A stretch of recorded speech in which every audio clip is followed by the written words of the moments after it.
Where did Moses all of a sudden get this speech, this boldness, this courage, this strength? Where did he get all this from? God. Amen.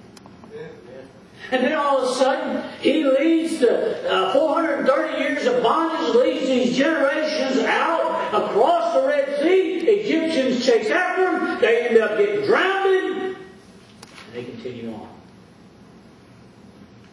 And then, you don't have it on your sheets, but in Numbers chapter 10, verse 9, God said, when you go to war, I'm going to protect you.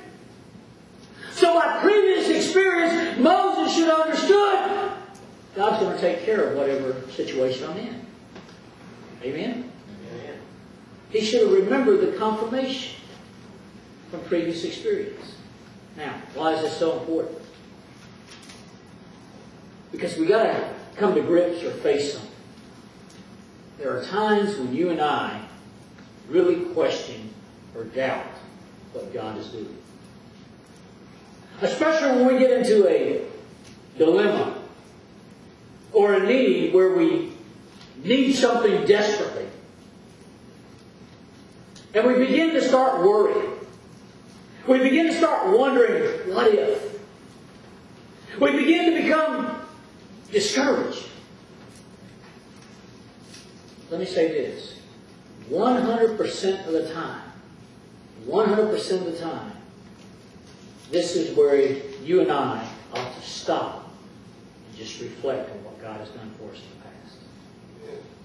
When you and I get in this situation, maybe you're having kid problems, or children problems, or family problems. Maybe it's financial problems. Maybe it's this, that, the other. Sometimes you just got to sit down and you got to say, okay, God, I'm getting discouraged about this, this, and this. But God, I remember a time when I was discouraged over this, and you got me through it. And God, there was a time where I didn't know if I was coming or going, and you got me through it. And God, I remember this time when I prayed about this, and Lord, I got through that too. You see, it boils down to life is unfair, and it boils down to, yes, you will be mistreated here on earth. But it also boils down to just trusting God and letting Him handle it. It boils down to just saying, God, I'm going to worship you, and you're going to take this. And I've got confirmation from the past that you can do that. I've got personal experience. Does everybody here have a personal experience story that they could tell if I needed them to? Yes. Amen. Okay. So number one is, Moses should have refrained from commenting until personal examination. Number two, Moses should have remembered the confirmation from previous experience. And then number three, Moses should have realized you cannot please everyone. Okay? Look at verse 14 and 15. I am not able to bear all these people alone, because it's too heavy for me. And if thou dealest thus with me, kill me. I pray thee, out of thy hands.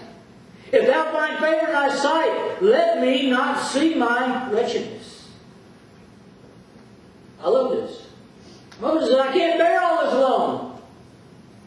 It's too much. Now, there's no doubt Moses had his share of bad habits.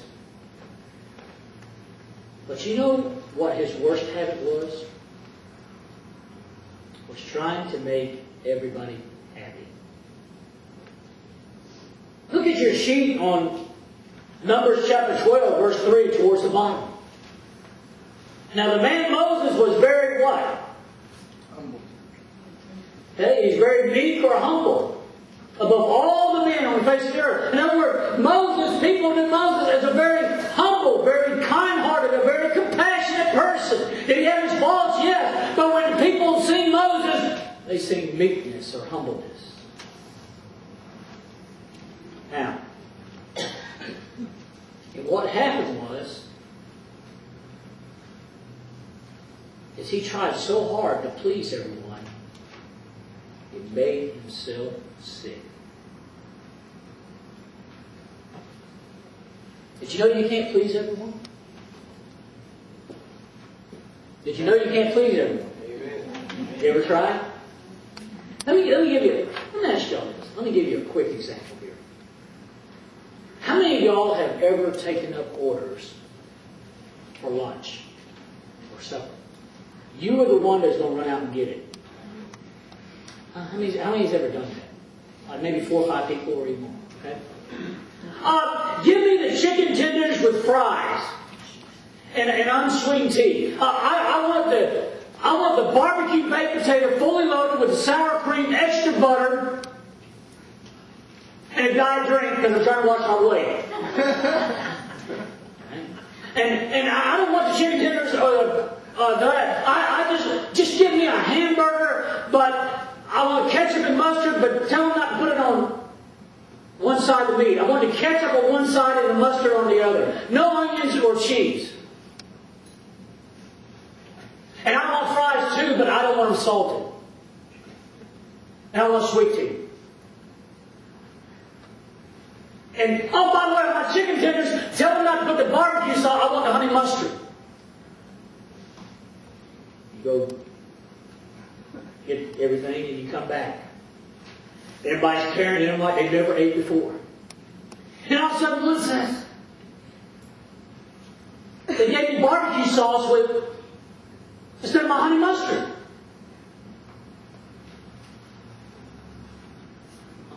I'm sorry. I tell you what, I can run back. All I got to do is go through 17 traffic lights and wait in the line for about 10 minutes or 15 minutes, and I'll be right back if you just want me to go get you some. No, that's all right. It'll probably be cold by the time you get back. You sit here and did all that, and then somebody says something like that.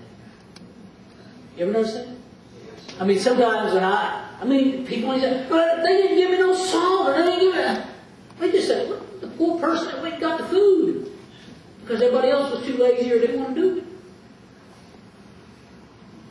Okay?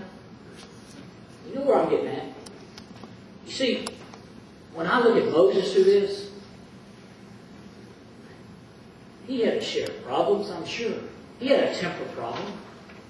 My gosh, dealing with these knuckleheads here? Who wouldn't? Right? But God said, wait just a second. First of all, you're blaming me. Second of all, you should have known I'm going to take care of this just because you've already seen through personal experience what I can do. And then third of all, Moses, you can't please everyone. So you would have thought God would have said, okay, Moses, I understand everything's okay. You know what God told Moses? Verse 16, get some help. Get some help. Go find some help. Quit trying to do everything. Get you some help. Get you some help.